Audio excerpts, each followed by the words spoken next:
biru bungkus semua. Baru mulai dari Pikos sampai ke Pure. Biki. Ribuan masyarakat Kaimana tumpah ruah menyambut Freddy T dan Hasbullah Furwada.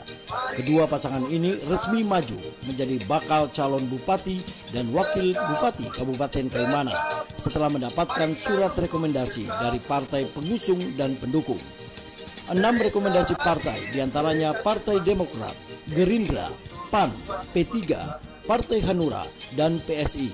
Euforia ribuan masyarakat Kaimana menjadi angin segar bagi pasangan Freddy T dan Hasbullah Furwada untuk memenangkan Pilkada Kabupaten Kaimana yang akan digelar pada 9 Desember 2020 mendatang. Sepanjang jalan, masyarakat Kaimana menyuarakan perubahan Kaimana yang lebih baik dan lebih maju di tangan Freddy T dan Hasbullah Furwada.